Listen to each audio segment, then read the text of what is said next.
Choosing Chaos, Solo Motherhood by Choice, the podcast for women who are done waiting for the one and ready to become the parent on their own damn terms. We're talking fertility, pregnancy, emotional chaos, and the village that it takes to raise a kid. Sometimes you're crying in the bathtub. Sometimes you're crying because your toddler bit you. And sometimes you cry because you chose all of this. Welcome to Motherhood, solo style. Let's get into it.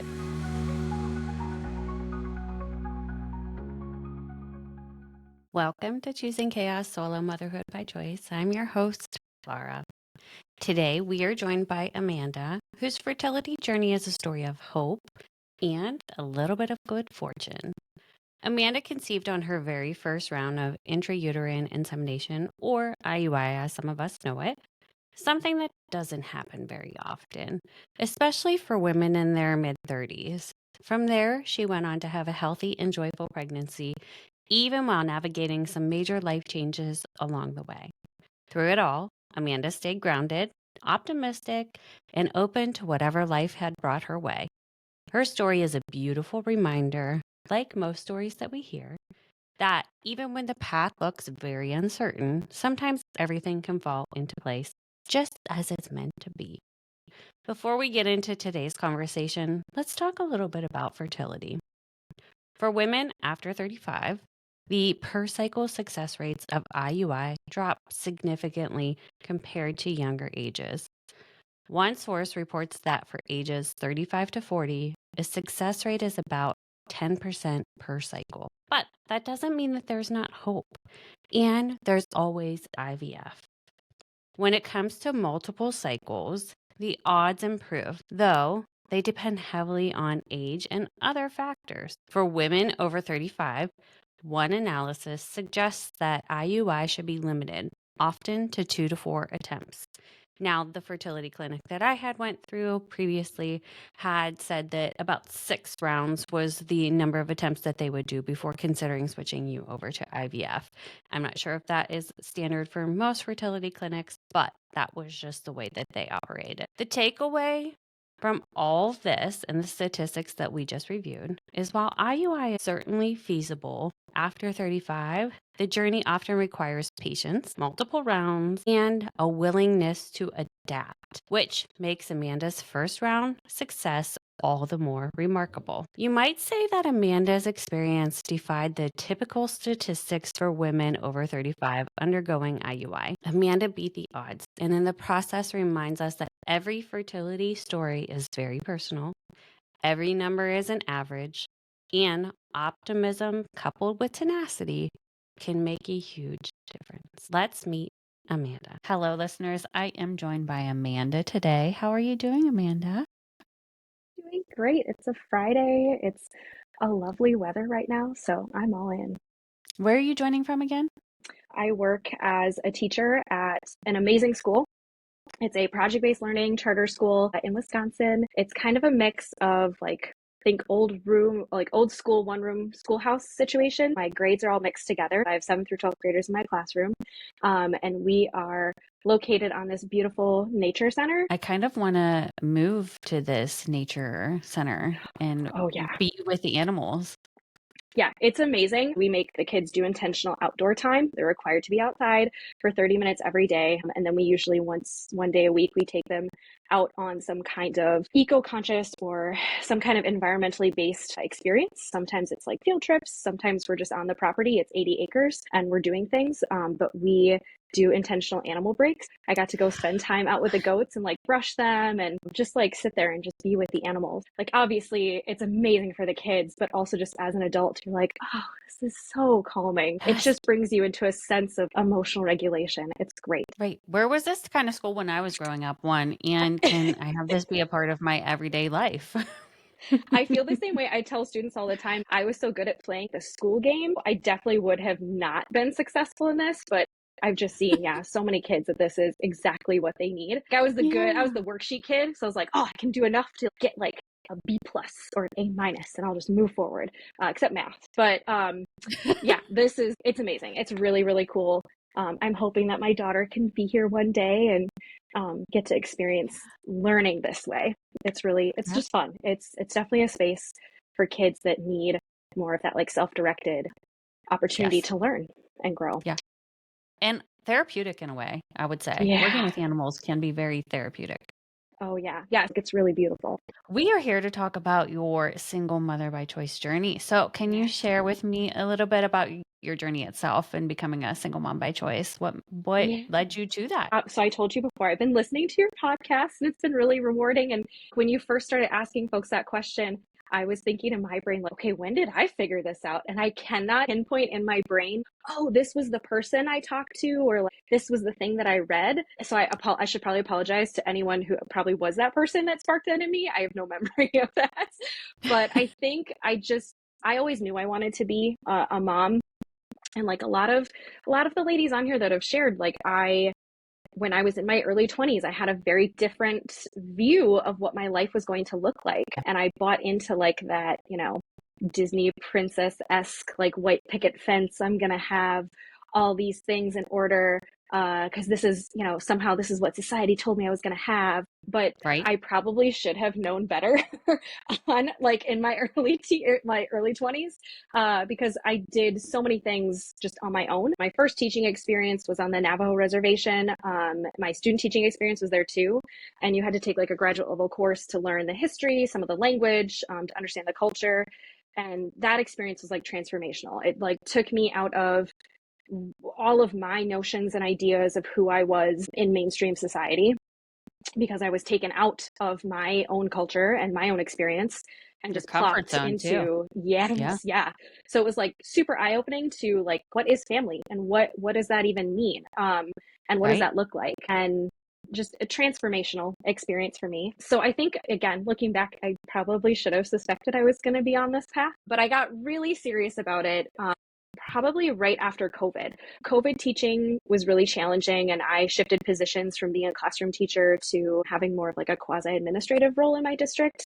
And that kind of opened up some doors for me. And I think I just was also at the point where I think at that point I was like 32, 33, and was like, okay, I probably should start thinking about this. I had been diagnosed with endometriosis a few years before that. And that was an immediate like just word to the wise, don't Google things right away when they tell you things. Cause like I was Yeah. sitting in recovery and they told me this and I Googled it. It was like, you have like a 25% chance of being able to get pregnant. And like, just, yeah. So like immediate tears. And my dad Oh, was with me and was also like left the room because he was getting really upset about me being upset about this. Since then, I've learned more. But yeah, so that I think was also like in the back of my head. So 32, 33, I started to just explore like what would be the process of moving forward as like doing this on my own. So I yeah. had very teacher-esque of me. I had like a little notebook with notes and I was like diligently like researching how much would it cost to do all these things. I actually still have that notebook in my house, but like what are the different procedures that you can go through? What's Yeah. the cost for these? I also like did I think it was called like Modern Fertility. They were doing ads on like podcasts. And so I was like, oh, sure, I'll like submit my blood to be tested to figure out what my hormone levels are because that wasn't something I had ever like talked to a doctor about. Right. Right. I sent that in and then the results I got back were scary and made Oh, me feel like, oh, I don't even know if I'm going to be able to like do this process. I should probably, if I have to do IVF, really like get going and figure and that out. save. Yeah. Yeah, and like just like Hmm. jump on it. I also talked to my doctor at the time. She was going to be leaving her practice to move. I just kind of talked to her in my last appointment with her to say like, you've been with me for 5 years. You understand where I'm at. Like, what do you think about this process? And she was just very supportive and sent me Good. information that was super helpful and just kind of put me on that path. And then I was like, okay, this is it. Like, we got to figure this out. I took a different position in a different district because it was something that would give me more flexibility in my schedule. It would also give me my salary would be higher because, babies are expensive, Very expensive. Yeah. right? And also, like, you have that concept, but then the reality of living, you're like, oh, they are way more than you thought they were going to be because they don't all come out as these, like, perfect little dolls ready to go and do like there's so many different moves you have to make to meet the needs of the little one that you're Yeah. given. So I made that move and then that was turning into more of like a challenge, and I wasn't close enough to like family. I ended up taking a different position that was going to give me a lot more flexibility in my schedule and also increase my salary quite a bit. It was also going to make the accessibility of childcare a lot easier. And it would Being help me closer to move family. closer. Yes, like closer to my Yeah. sister, because I was going to live in the same city as my sister. I was going to be like 45 minutes away from my parents. I was going to be closer to my extended family.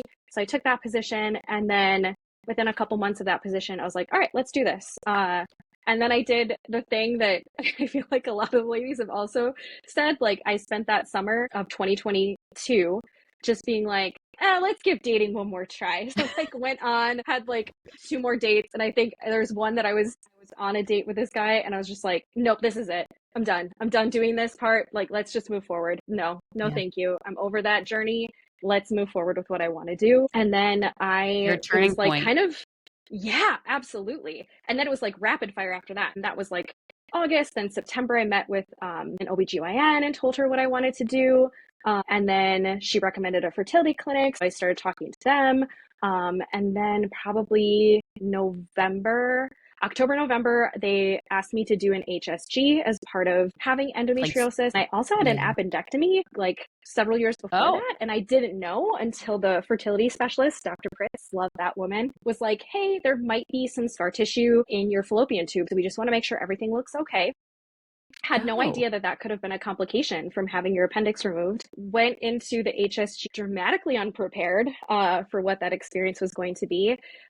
Take your pain meds, ladies. I did not take any of that very seriously and went in, and it was the most extreme experience of 60 seconds where they flush the Yeah. saline in and check and make sure everything's running. And the radiologist is in there watching on the computer everything, and he's trying to reassure me that everything looks great, and I'm just sobbing and like squeezing the nurse's hand because I'm like, this is so horribly painful. Is the pain increased by the endometriosis? Yeah, so that's Okay. like I just assumed, I think that was the other part of like, they didn't discover it till I had the laparoscopic surgery to remove the appendix. But I just assumed that I was normal. Like, I had had heavier periods, which my mom had had, and she thought, yeah, that makes sense. Right. Every procedure that I had ever had, for like pap smears, any kind of pelvic exam was always incredibly painful. Gosh. Anytime that I was like intimate with a partner, very painful. I just thought that was normal. Like, I just thought, oh, okay, this is just how life is, until finding Right. out I But had now you know that's what endometriosis. caused it. Yeah. Yes, Hmm. yeah. That I think was increased by that. And then I didn't do, they tell you beforehand, like, make sure you take, I think it was like Tylenol or ibuprofen ahead of time to like dull Yeah. it. I was like, even if I had, that would not have changed the experience, because that Oh is gosh. a crazy procedure for somebody to be awake for, and Yeah. to have as a painless procedure. That's, yeah, take women's pain seriously, folks. That is not Yes. something that we should be awake for, which Would could be a you whole other say it's rant. worse than childbirth? I know we'll get to that part. I'm not sure if you had a I C-section or think you. it was like, in retrospect, because it was so quick. And I know like childbirth was definitely much longer experience, Yeah. but because I also chose to have an epidural, that made it like way better. But even leading up to that point, it was like my body just kind of took over and I kind of let it happen. But in the Yeah. HSG, because you're already in this awkward position. Like, I don't know what other ladies' experiences were, but you're sitting on that exam table. They've like put towels underneath your hips to like lift your body up. And then you're basically getting a really invasive pap smear where they have to like put the tubing in so they can flush you with saline. And then they're Yeah. putting this saline through your body, and it's not something your body is used to. And you're just having to like sit as still as you possibly can so that they can make sure they get the imaging. Where with Right. like labor, you can move around. I had my sister with me to like support me through that process. Thankfully, that nurse is, good Lord, nurses are the best thing in the entire world. She was just like, hold my hand and squeeze it as much as you need to, which I was Oh like, my oh, gosh. That thank was so God you are comforting. here. Yes, Yeah. like, so Hmm. reassuring. But I would definitely say that I would question if I would have to do that procedure again, or find a way to talk to healthcare providers that I'm seeing for this procedure. Like, how can I possibly make this a less painful, traumatic experience? Can you It give me doesn't an need to be epidural that. before an HSG? Yeah, or just knock me out. Like, give me something Yeah, where maybe I'm not like fully aware, right? Like, if you can do that for a colonoscopy, can you do that for this too? why It not? kind of feels like you should give that to folks. It should be an But yeah, option. Yeah. so that was just a really intense, really, really intense experience. Um, With your yeah, endometriosis, were you able to get pregnant through IUI or did you have to do IVF? that was the crazy part. I feel like I'm the weird anomaly in this journey because I had HSG, was everything looked great. And then that was like October, November. And then my doctor's like, all right, let's do this. And I talked to the fertility specialist. She's like, yep, okay, let's do this. And was within, so we waited November until I could get to my next cycle. Yeah. And she recommended, because of the endometriosis and because my, that lovely AMH level was super low, she was like, Yeah. let's do a medicated round of IUI. And I'd already ordered, so like the clinic recommends who you can order your donor from. I went through the Cryo Clinic in New England, and Okay. my fertility specialist had recommended, like, since you are looking at these folks, please make sure, just all the things I think that we're told when we go through this process of finding donor sperm, make sure you're looking for everything about fibromyalgia or cystic fibrosis, make sure you're looking for all those things. And I was able to find the right person that had written just very beautifully a message in his that was just, I really hope that the person who receives this donation, I know that this is a difficult thing to go through and I just want to help somebody out. Oh my gosh, And that's so sweet. I was like, oh, okay, because it was like a tie between two of them. And when I read that from the long form that the clinic sent me, I was just like, oh, this feels like this beautiful message. I'm gonna take that, and yeah, let's Yeah. go with you, buddy. This is Such a great. perfect fit. Yeah. That's such a beautiful. And he was 19 when he donated. Who has that perspective at 19? My He has goodness. good parents, that's for sure. I'll say Right, that. They raised him exactly. right.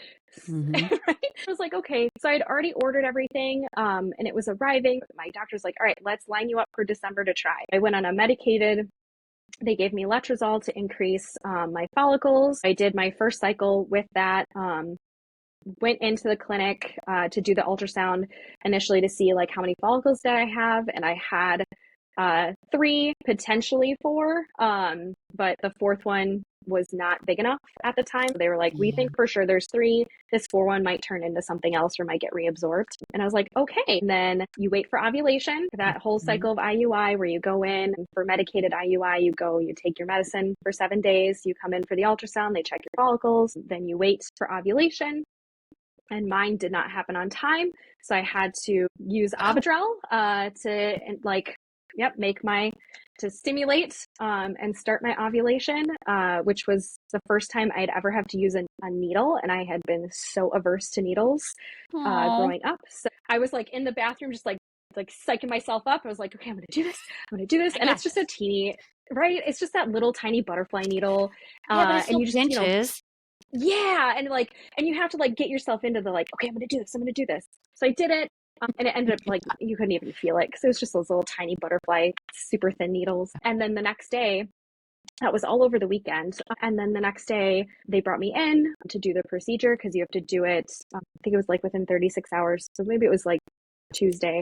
I think I went in because I gave myself the shot on Sunday, and then you go in and they have you sit in the waiting room for like an hour while they like unthaw Saw your the sperm, yeah. sample. Yes. And then they go through like the testing, and then you get into the room and they tell you the results of the testing. And I was like, that sounds great. Don't really know what some of that means, but like Right. that sounds great to me. And then they do the procedure, the IUI procedure, and then they tell you, okay, you're going to rest on the bed for 10 minutes and then you're welcome to go. And so you're just laying there with your legs elevated for 10 Yeah. minutes, and they were like, we're going to turn off the light and just let you have peace and quiet. And I thought, oh, that's so nice. And they left and turned the light off. And then you're not having a zen moment in 10 minutes. You're like, oh my God, what did I just do? What did I just do? Right. I'm going to have Right. babies. Like, oh my God, what if all three of them become fertilized? Oh my Like, what were you gosh, thinking? triplet. Like, oh my God, can you have triplets? Can you handle twins? You were just looking for one. So Yeah. that was that whole like dread moment of 10 minutes. I'm like, okay, well, the 10 minutes is up. I got to go to work now. I was like holding on to this thing, this little like panic in your heart as you're like trying to act totally normal to everybody else. I had told my sister that I was going on this journey, but I hadn't really told anybody else outside of that. Like she was the person, and my best friend at the time, they were my people that I was like, okay, so I'm going to go through this procedure and do this. And then this was December. So like Christmas, I was just kind of like sitting and waiting because you have to wait, that 2 time weeks. frame to see if anything happened. I had the procedure on the 17th. I'm going through Christmas and I'm with my family, and I have just a beautiful family on my mom's side. I have these wonderful cousins who are basically like my siblings. They're like my sisters.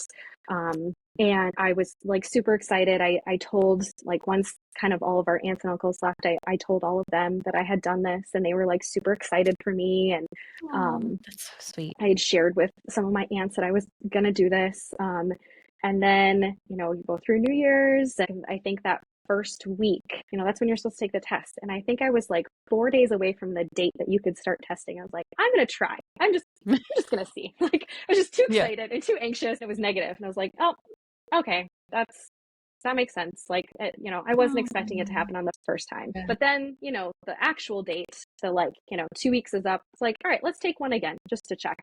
And I took it. Just in case. Yeah, just in case. Took it. It was positive. And I was like, oh, what? It was 4 days ago. Because they always tell you not to take it because you're going to get a false positive. I thought for sure, like, Yeah. oh, this didn't work this time. And then all of a sudden it was positive, and I was like, oh my God. And you take it right away because you got to take it with that first morning pee. I And know. I'm like, I have to go to my job. And my sister at the time, her apartment building was having construction on and updates on their water pipes.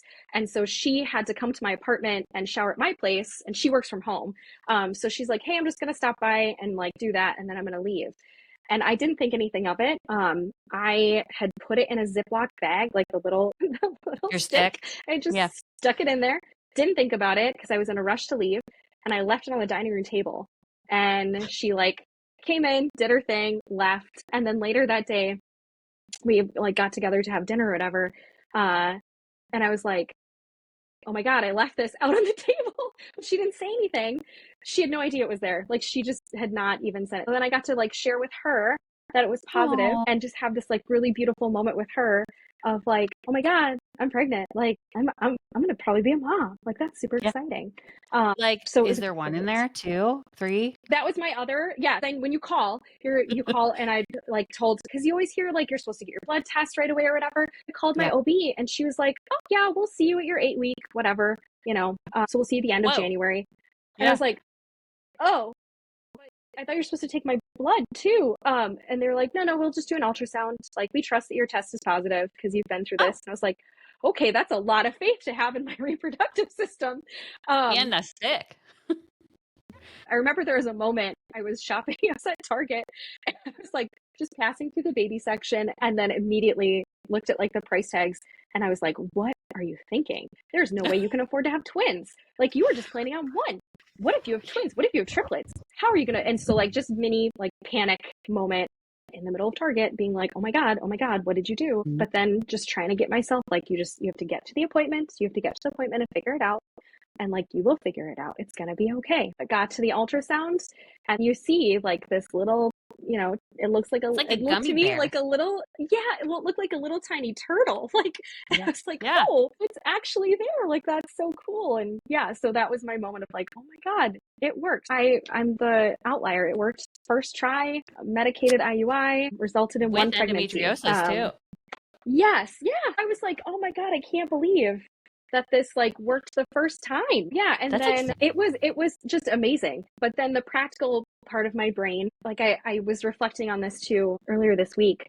Like, I was excited, but I think there was always that like pragmatic part of my brain that was like, because I wasn't expecting it to work the first time, that I was like, okay, let's just get to the next milestone, Yeah. and don't get so excited and so hopeful, because like things can change, right? Just also Hmm. having listened to so many stories, being on the Facebook groups, because I had joined all of that before this process, and was hearing and reading these women's stories of like women who had tried they were on their like 11th IUI, and just trying to Yeah. protect my emotional self to not get so amped up and excited while also trying to be like, okay, so we got through this checkpoint, right? Like we're okay, but 8 weeks, okay, she's there, or he, whatever, my Yeah. little turtle is there and growing and doing great. And then the other part of that is the job that I had at the time, like everything ramped up for my job. So I was like very easily kind of like thrusted into just being Yeah. on with my job Yeah. and not really giving myself that time to sit and panic over every single little thing, but just trying to go through it pragmatically of like, okay, it worked. We're at 8 weeks. Let's get to the next, ultrasound or the next test and just move forward. Was a part of So it you was, worried too that with your job ramping up that the stress would cause anything to your body because you were still in that space where it's yeah, like getting safer, but it's not completely safe, right? yes. And that I hadn't like openly shared it with anybody either. So I was kind of on my own, private journey. I had shared with some folks at my Mhm. job that I'd gone through this process and that it had worked and I was pregnant. But that was kind of the tricky thing. Yeah. The stress definitely increased at the job and it did actually start to become an issue with the pregnancy. And yeah, so like prior to my 20-week scan, my doctor, my OB referred me for anxiety and was kind of telling me like, I think you need to tell your job that you need, less duties. You need to be at home. This is definitely not healthy for you or for your child, Right. for your little growing one. And then right the week before my 20-week scan, I was let go. I didn't have that What? job. Yes, so it was like a crazy month of just feeling really, really intensive and like completely focusing on my job and then trying to make it to all my OB appointments. And then hearing that from my doctor of something has got to change for you. Yeah. So it was that moment of like sitting in it and thinking like, I'm going to feel so, thinking that I was going to feel so horrible, so awful. Oh my God, full panic moment. But it was such a like relief.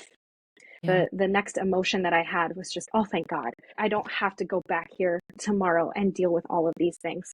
I can Yeah. just move forward with something else. And it was also helpful that the next day I had a therapy appointment scheduled and that I had a friend coming over. And then again, my sister was in town. She was my support, chatted with her and was super excited. And I had shared with my extended family that, I was having a baby, and everybody was just so super supportive. But it was Yeah. just that like moment of release. Oh, thank God. Now I can just focus on, this human that I really want in my life to be here and just feel safe and feel comfortable and Yeah. move forward. Um, It does sound like it was meant to be at that 100%. time. It was best for you and for your daughter, correct?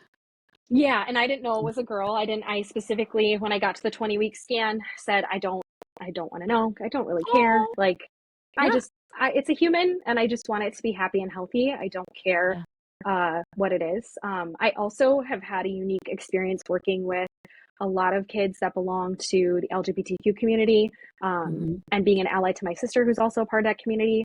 So the whole idea of what gender or what sex, I was like, I don't care. I don't care because I know that that's also things that like I have no control over. So I'm Baby not will going be to sit loved no here matter and what. like, yeah, I was just like, whatever. I don't care. I don't care. Yeah. Like Yeah. whatever this child is, I just want it to be happy. I want it to be healthy.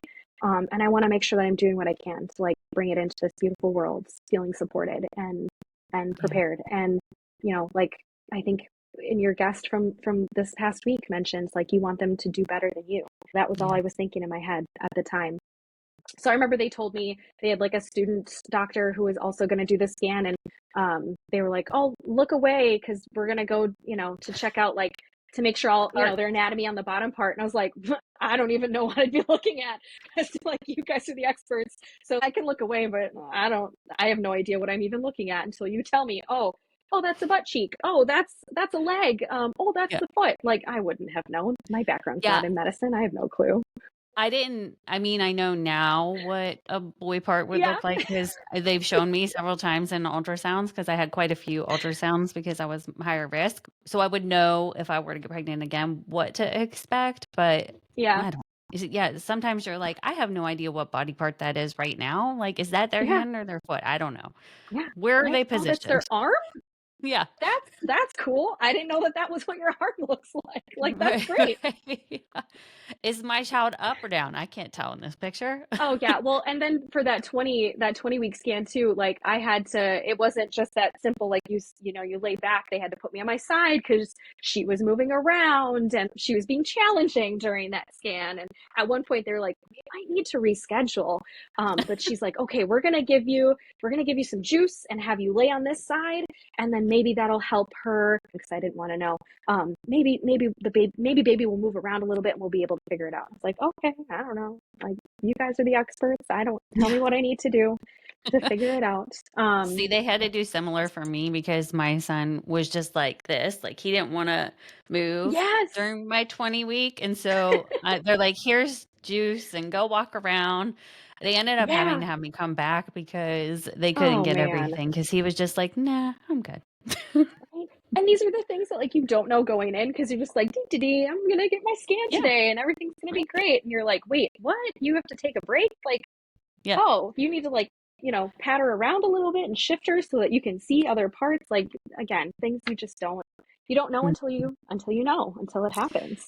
And can we just say when they move baby around, it is very uncomfortable because they're Yes. moving organs, they're pushing in and moving things around, and you're like, what are you doing to me? But that doesn't feel very good. Yeah, and they're still so little. And you think like it's not a big deal, but even at that point, at 20 weeks, like they're big enough, you can see all the wonderful little appendages that they have, but you're like, oh, that doesn't, or like Yeah. making you lay on your side, and you're like, oh, this is really not comfortable for my back because I can feel like part of her sinking down into an area that she shouldn't be in, or, Yeah. going towards your pelvis. And I think that was also the point where I had just been like, reading about like what's upcoming for the next trimester, and learning about like lightning crotch and thinking like, that won't Oh, be a that thing. is the Like, but worst. oh my God, is that something that you're also like, oh, that's what it is? Yeah. Gross. I would prefer not to have that happen. Somebody on TikTok the other day, I saw they were in their first or early second trimester, and they're like, my boobs, I have sharp pains in my boobs. And I was like, wait until you get lightning crotch because that is real.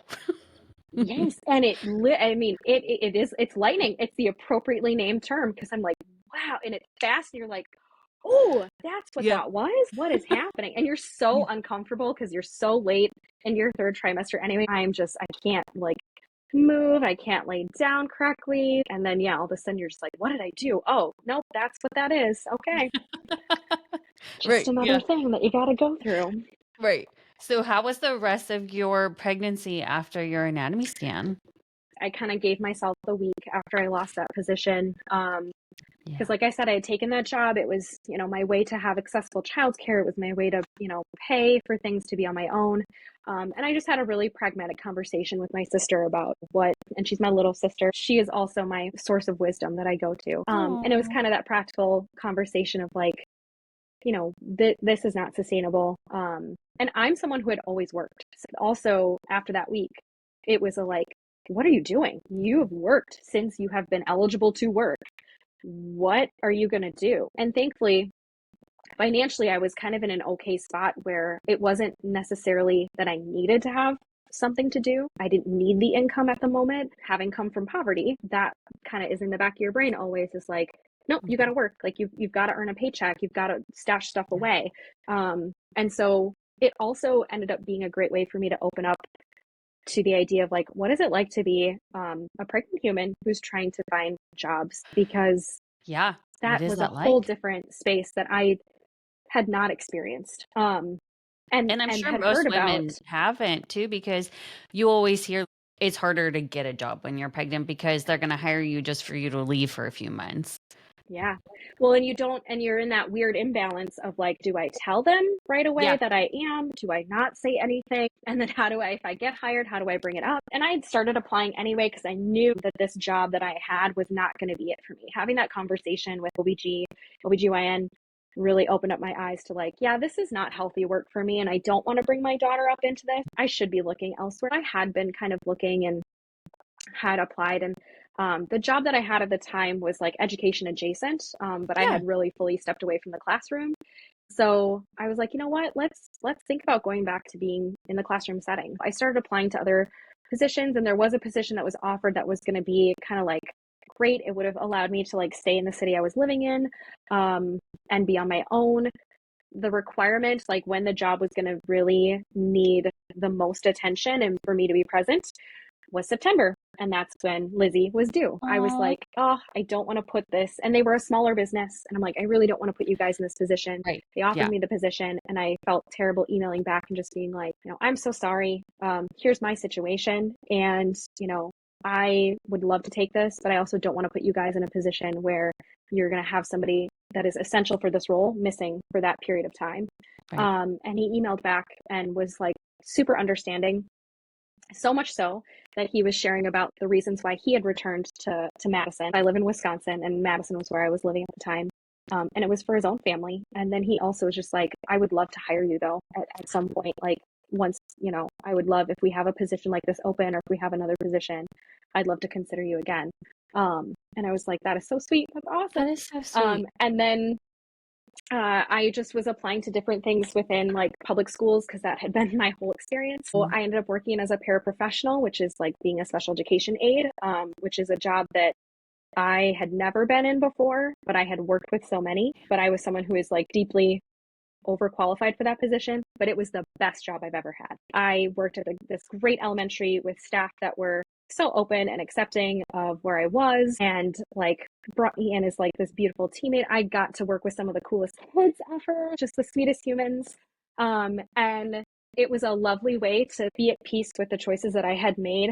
And also the reminder of like, oh, actually, you do really like being in education. You like working with these kids. And this is the work that you probably should still be doing. It was Yeah. also this, like you said, like I feel like it happened for a reason. And it happened for me to remind myself that I'm growing this wonderful human that I'm super excited about. But what do I want her to see when she looks at me? And Right. I'm going to be working. Do I want her to see someone who is like really not invested in this career? Or do I want her to see someone who is passionate and excited about her work and feels like she is doing the work that she was meant to be doing? And that was a really beautiful way to reflect on just in May. So I worked with them until the end of the year. Then I made the other tough decision that financially I needed to not live on my own. I went back to my parents and my childhood home in my hometown, which was a place that I had vehemently said at 18, I will never live here. um, so I I ended say up that moving all the back in time, with, and my sister right? sends me houses. She's like, "This house is for sale," and I'm like, "No." I live 45 minutes away, and she'll all continuously send me houses. This one's for sale. Now this one's for sale, and I'm like, "No, I'm not I feel moving like back." you're kind of describing like my sister and I's relationship, where like she's still in Madison and I'm now in Janesville, and she'll be like, yeah, housing is cheap there, but no, I'm not going back. I'm like, no, Nope. I feel you. We're eventually we're going to leave. We're going to go somewhere at some point, but Yes. not right now. Right now it's good. So that was actually really great. I was able to like really build a nest egg, which was so helpful. And then, yeah, lived with my parents all the way up until Lizzie was born. I took another position at a boys and girls club since the other position ended with the school year. Yeah. Again, in that hustle mindset of like, I have to have a job. I have to have a paycheck coming in.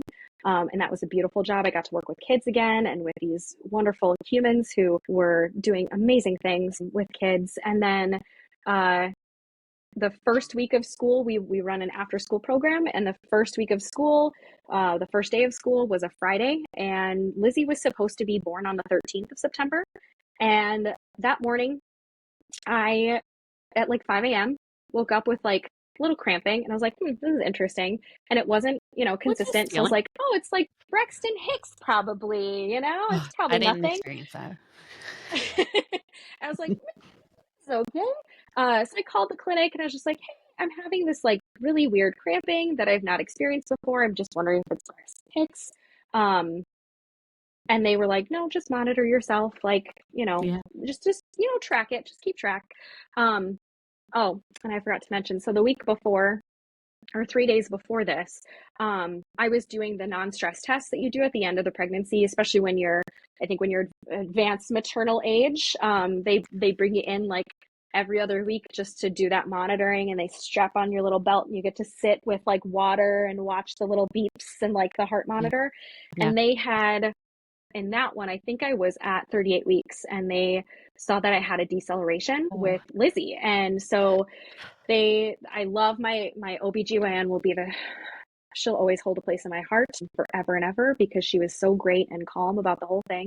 She's like, hey, we're a little nervous. Like, this is just a little strange for us. I'm going to mhm. call, OB triage ahead of time and I'm going to tell them you're coming in and we're just going to have them monitor you. So I went in and, was like a little stressed because I'm like, I don't know what this means and I hope everything's okay. And I don't know what's happening. And then there's like construction in the parking garage, and I'm trying to navigate parking and like find a spot. And then they're like trying to figure out where is OB triage You're like, in don't this stress, giant don't stress, hospital. don't Yeah. stress. So I'm like, don't stress, don't stress. It's gonna be fine. And It's then fine. also like calling my sister, like sending her a text message and being like, hey, just so you know, I'm in the hospital, I'm in OB triage, like everything's fine. I just want to give you a heads up because it's a little weird and whatever. And she called, she's like, do you want me to be there? I was like, no, like you have a job, like you do your thing. She didn't pay attention at all. So she showed up like 20 minutes later and just hung out with me the whole day.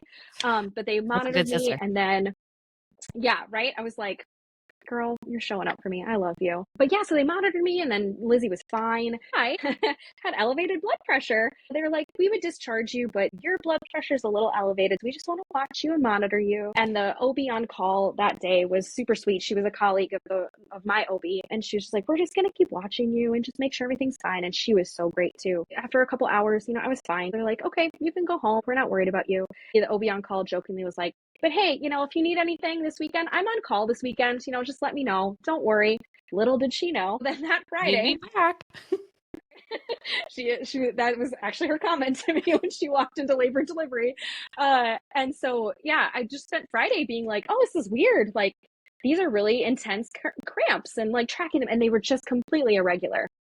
And I also had another interview because I'm a reading specialist. So I work with kiddos that have specific specialized needs for reading support. I was interviewing for this woman who offered private tutoring to students virtually.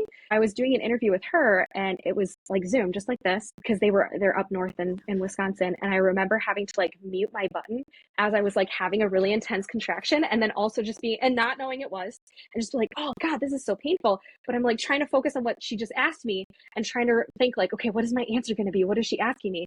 Got through that. I went to work, thought it was a normal day. I was getting snacks ready for the kids when they were going to arrive around like 1, 2 o'clock ish. At the end of the day, they'll be there by like 3:30, 4 o'clock.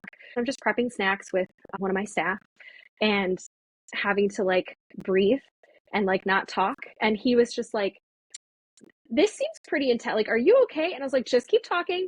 Just you can keep talking. I'm listening. Okay. You keep doing your thing. I'm Yeah. fine. And then kept calling the clinic, every hour or so and just be like, it's still irregular, but they're really intense. And, Yeah. it's getting uncomfortable for me to like sit down and can't really like talk at the same time. So uh eventually I think it got to like 2:30, 3 o'clock ish. And I told my boss, I was like, I think I need to leave. Like, I think I probably have Yeah. to go to OB triage. My clinic closed at 4:30. And they were just saying the same thing. Like at this point, keep monitoring. If they get closer and closer together, head to OB triage, but just try to stay home, right? They want you to do the labor at home. And I was like, I'm not home, I'm at work. So my sister drove Which, up. for the record, like Yeah. sometimes you can be pretty dilated and not be at that 511. And then you're like, I'm about to have this kid home. Yes, right? Yeah. And that was my other worry of like, am I gonna, but I don't think it ever came in my brain. For whatever reason, I was so stuck on like, she's not gonna be here till the 13th. It's fine. Right. I We have have time. Labor Day weekend to get ready. But in my brain, I was like, something's just weird, but it's like, fine. Nothing's gonna happen today. My sister drove up to come get me because my hospital was in Madison and we stayed at her house. And it got to be around like 9 o'clock. And at that point, I had gone to the bathroom so many times thinking like, oh, I really have to go potty. Like I have to go to the bathroom. And Mhm. then also had like thrown up at one point.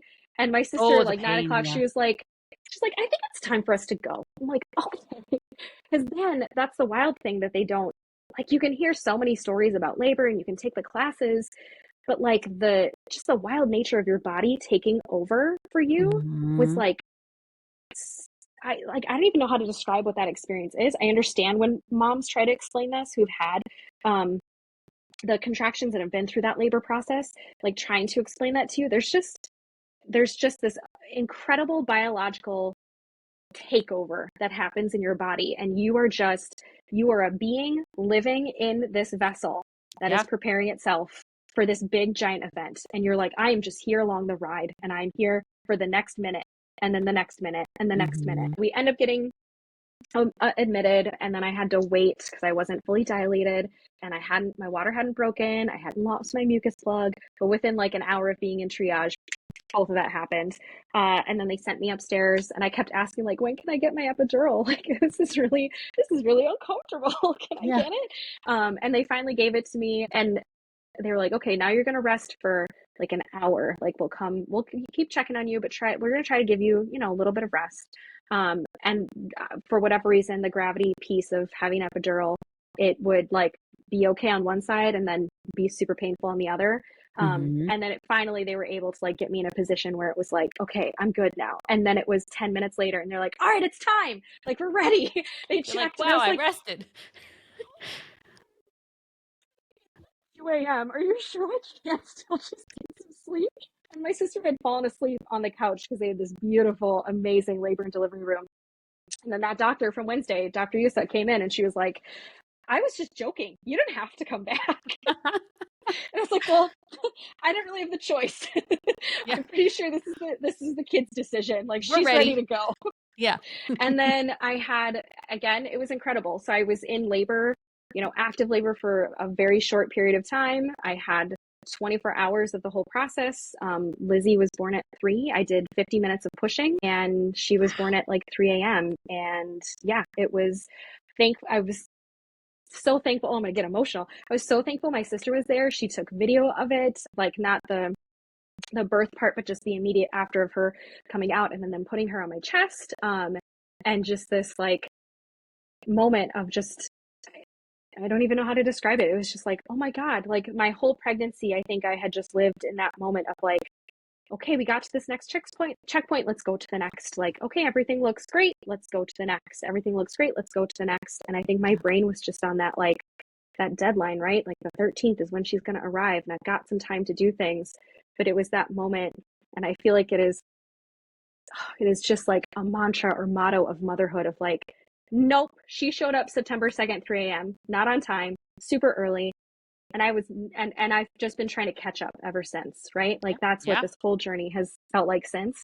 But it was just this moment of like, oh my God, this whole thing, I did it. Like, she's here. I have this tiny human. They told me it was a girl. I kind of suspected it was going to be a girl. We have a lot of girls in my family. Um, and I was just like, oh my God, like this is happening. Like I'm a mom. Like, this is Yeah. the human. This is my human that I'm responsible for, Yeah. and taking care of. But you're also like so invested in that moment that Mhm. you're not pulling back the lens, right? You're in it. And this is the moment of like, okay, I'm a mom now. I have this tiny human. What do I need to do next? How do I take care of her? What's happening next? Mhm. And then the whole after birth procedure of like, I had 4 tears that they had to deal with, and then you're delivering the placenta, and then they're doing the repairs, and trying to just get baby like situated and focused. And it was a lot of like small moments that you think of, but most of it was just like, I don't remember all the details of every Mhm. single thing. It was just like, okay, now you're a mom. Let's move forward. Keep doing the thing. And like I said, I Yeah. feel like I'm catching up ever since. Like, it's just been Mhm. a like, let's go. We're off, and we're gonna keep going. Nonstop. Yeah. I almost Yeah. feel like too in the beginning after having had my son, he's actually September 3rd. Um I of thought I remembered that. Yeah. Yeah, Oh, so today he's 13 oh. months. But right after having had him, I was like, never again. And then 13 months has gone by and I'm like, I forget a lot of those moments. Yeah. I think I shared with some friends, some other mom friends, like I do think there's a bit of psychosis that we all go through when we go to do another one, that we mentally block out whatever the negative thing Yeah, is that happened, and just be like, oh, it's worth it. It's such a good journey. But do it and again. remembering that I would do it again, like Yeah. happily do it again. Mhm. Um, yeah, it like, well, and I think the cool thing too is, so my sister has ADHD, and her comment to me, just two things that will always forever stand out to me. One was immediately like after, right? Everybody's left. I'm all situated. Lizzie's with me, or she's in the incubator. And it's just my sister and I having that like little pause, right, in the moment. And she turned to me and she's like, I'm so glad that you did this because I don't ever want to do this. And I was like, I love that. Good. I'm glad that you were able to figure out that path for yourself.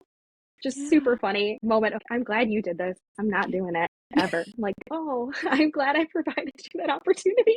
She is the best aunt in the world. She loves that job and does not want anything else. But it was also later, I think like a week later, she was just like, as someone who has ADHD, that was the most immersive experience I've ever had in my life.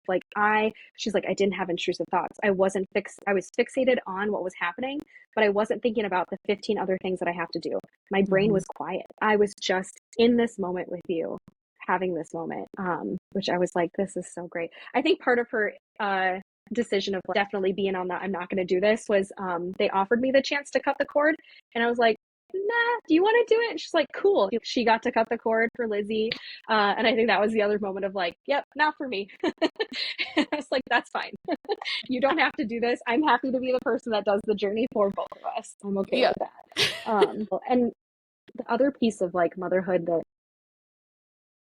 like they don't like you don't know it until you experience it, but watching the people that you love transform from this human. Like it's not just like 2 years out now, I can think it's not just that I became a mom. It wasn't my life that I changed. My sister became an aunt. And as someone who did not like kids, did not really want to go through that process, watching her have this beautiful bond with her niece is amazing. They're two people that just love each other and want to be together all the time. And then watching my parents turn into a grandma and a grandpa, watching my cousins turn into these beautiful aunties, watching, just the love of other humans who get to interact with her. I'm like, oh my God, I didn't just change my life. I changed all of these people's lives because this human, and really it wasn't even me, it was this human, like this human arrived and just has transformed everybody's lives around her. That's like something that you don't think about until you have that moment to, oh my God, To this reflect. happened. Yeah. And I think too, it's a whole different outlook on life too when you do this by yourself. Maybe outlook's the Yeah. wrong word, but it's very inspiring that we do this on our own. And I've heard so many people Yes. just admire our strength for being able to do this. And I'm like, it was fucking hard at times. Trust me. It still is. There are a Does lot it? of times where I wish I had somebody, but it Yeah. teaches us so much about ourselves through this It process. really, it does. It's such a beautiful opportunity to think about like who Mhm. you are and how far you come through Mhm. this, the deep respect that I have for parenthood and figuring out this journey. Like it has opened up a different level of empathy that I think I had, but it was more of a sympathy. And now I think I've shifted into that empathy of like truly understanding just how challenging it can be, and yes, how rewarding, but Yes. also just we don't all show up ready with this choice. We don't all show up ready to take this on. And I think that coming to the table, something I always try to tell to my students, and I try to reaffirm with Lizzie, is like we want to be curious and not judgmental. Mhm. And I think we really have to look at it through the lens of like, what were other people's journeys to where they are, and why did they make the choices that they made, rather than judging the choices that they've made, right? Especially in this day and age, you can be judged for all the choices. Like I remember Yeah. being nervous about sharing that with my family, to be like, I am going to do this on my own. And I had a family member who was not supportive initially, but mostly out of the fear of like, I've watched, you know, people that I love struggle to become a parent when they've had a partner. Yeah. And so it was coming out of this sense of like worry for me, and not lack of confidence in my skills, just a concern of like, I've watched other people struggle to do this in partnerships. I'm nervous for you because I know that this is going to be challenging. Yeah. um Am I it capable of just being able to teaches do you. it all? Yeah. Yeah. Mhm. And that can change too, like what it looks like, what you think it should look like isn't It doesn't have to be that. I think we also get like thrown a message. Oh my gosh, especially moms. Like you talk about TikTok or Instagram and the things that like we are given as ads, the influencers, like this version of what parenthood and motherhood is supposed to look like. Not everybody can do that. And not every kid needs all of that. They Right. really just at the core, they need love. They need a supportive community and village that is going to love on them and support them. And they need the ability to become an independent human, to figure out life, right? Yeah. And just skills to navigate those things. They don't need all the fancy things. They don't need all the stuff that we get advertised to have. And I think that's been the other like beautiful part of this journey is being able to reach out to other moms and get their knowledge and their wisdom and just knowing and feeling reaffirmed. Shout out to the one Facebook group that I am in, our 35 plus moms. I'm in that one. Yes. I feel like I've posted so many times to that, and every time it is just so reaffirming to be like, oh, okay, I'm not alone. Or like, here are the things that this person went through and what they tried. And just the Mm-hmm. sense of like, no one has the exact perfect answer. There is no one, item that you need to have in order to like be successful with motherhood, or even just to feel like you're doing the right thing for your kiddo. It's really just about navigating what's best for that tiny human and just providing what you can, and reaching out to the folks that can give you that support or give you those ideas. So Right. that, I swear, that Facebook, it's entertaining, but also I've been like, oh my god, I'm drowning, help me. And everyone comes out and is just like, yep, here's some thoughts, or just, I'm sitting here with you in this. It sucks, I feel Yeah. you, like I'm Yeah. here, thank Mm-hmm. you. Yeah. Oh, is there anything that you would like to tell us about Lizzie? Oh my gosh, she's so cool. Like every mom, right? Like she's the coolest thing ever. I think that, gosh, what she has taught me is not to worry so darn much, right? We get caught up in trying to like make sure we're doing all the things right, and we're are we doing everything that we should be doing, and it's little things like, did we buy the right bottle brand for them? Did we breastfeed them or provide them formula? Did we, is she developmentally on the right path? I just had to fill out her ASQ for daycare. Yeah. I think she is just teaching me about this beautiful lesson of like, you do the best that you can with what you have.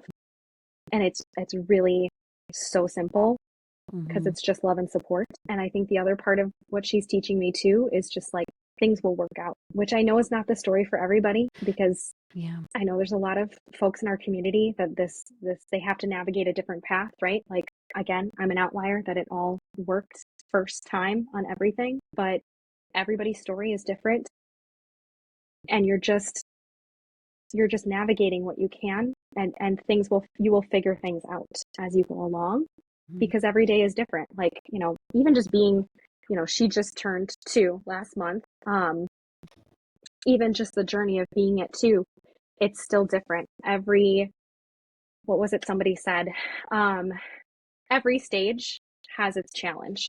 It's not that it gets easier, it's just it changes, right? And that Yeah. feels so cliche, but it's so true. Every stage is different, and you're gonna figure things out. It just having that confidence and faith in yourself, and also knowing who you can go to and advocating for yourself and your resources where you can. Yeah. And also, I think the other piece that like she's teaching me is, I'm so glad I waited till I was older to have her. Mm-hmm. Because man, is she's reaffirming that like love and patience and gentleness, that if I had made this choice in my 20s, I don't know that human would have had those skills, right? So yeah, but she's just like, she's just so darn cute, and she's amazing.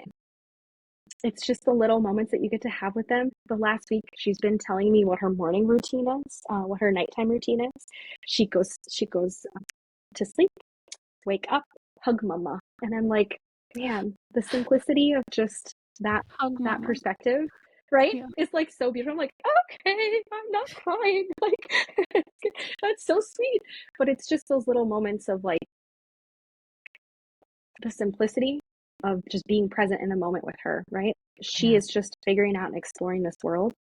And then the skyrocketing of skills, no joke. Going from 1 year to 2 years, the vocabulary expansion, building full sentences, the things that she can pay attention to. We'll watch Bluey and she'll laugh at the parts that are funny in Bluey. And I'm just like, what? When did you become this connoisseur of this like media that you can now like give your little giggle feedback to? Yeah. Um, Yeah.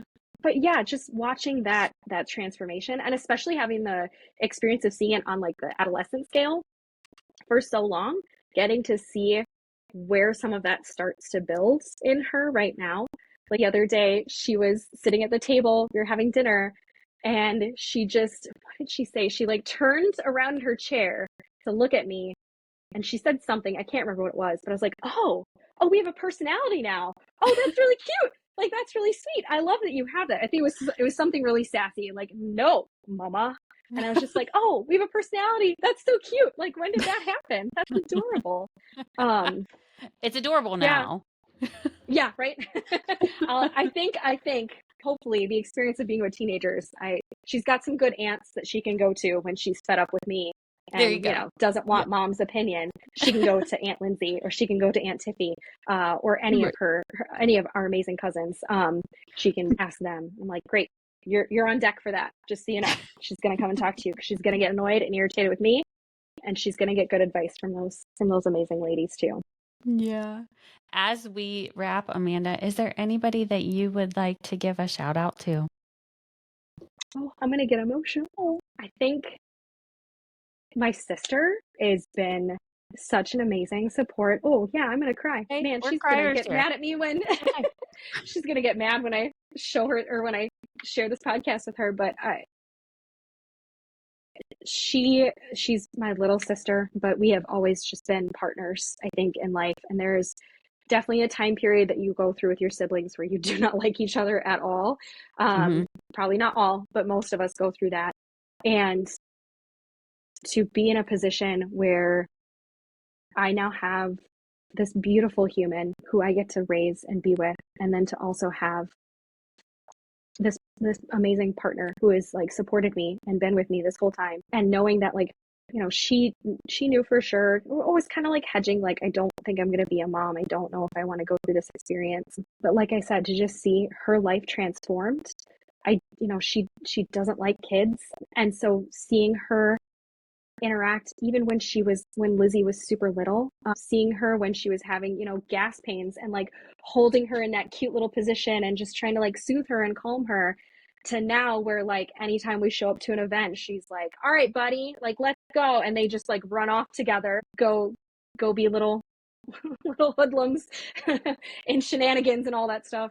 I think it's just been amazing to watch this tiny human that I got to watch growing up turn into this aunt, and just all the ways in which like she's shown up for me, in Mhm. especially coming into this and knowing like I've lost some relationships through this process with like friends, and I've drifted into like different crowds, just knowing that I've had this like stability, and this person that I could rely on.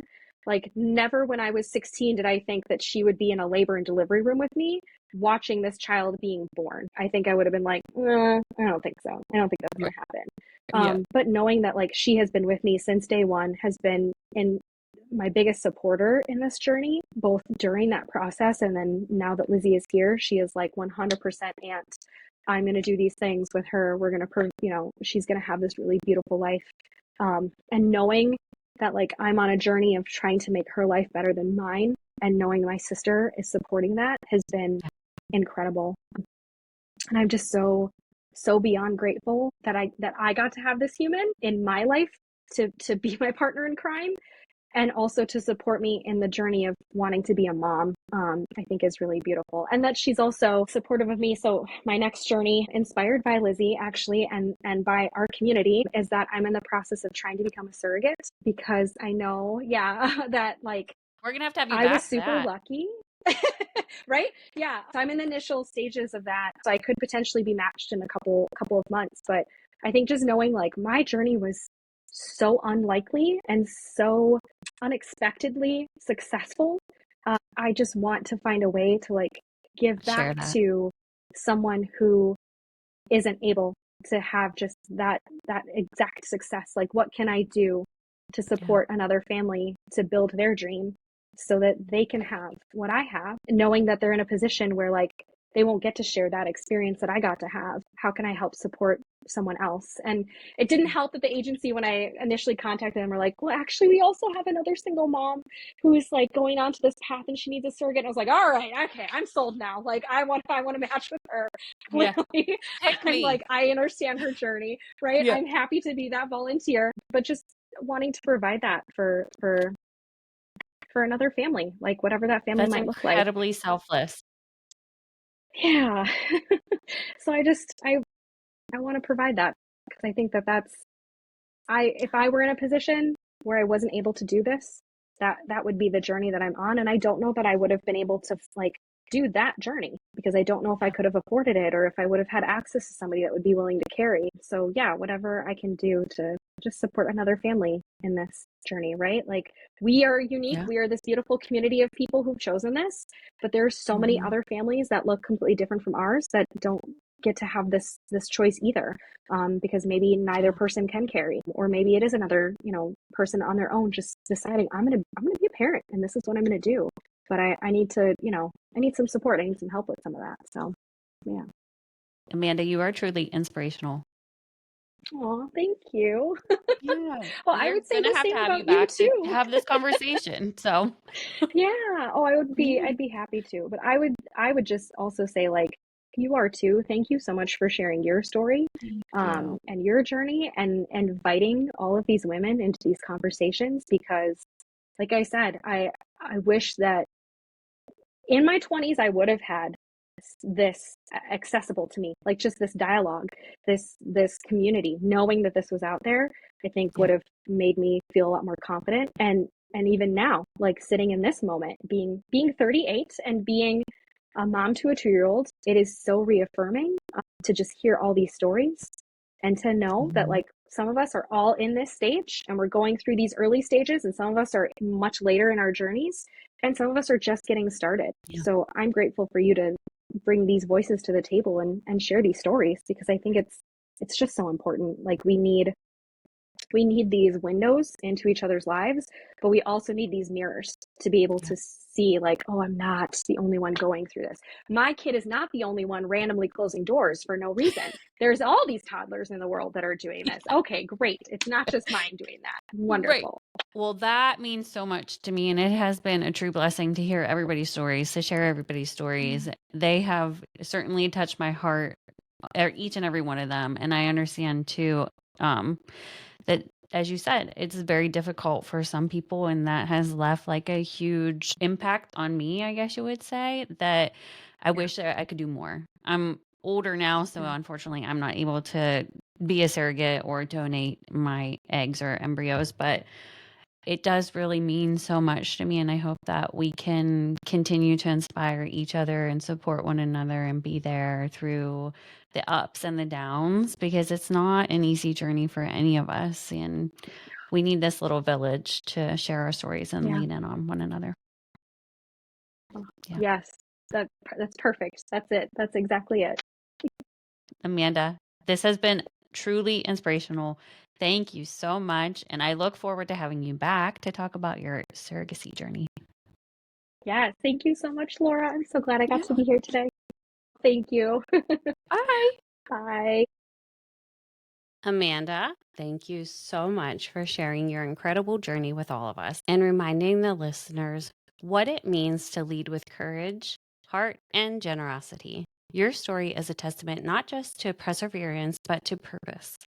We also have to give a special shout out to your sister, the cornerstone of your village. Your path has taken such an inspiring turn, leading you into deep, meaningful teaching with the opportunity that changes lives on a daily basis.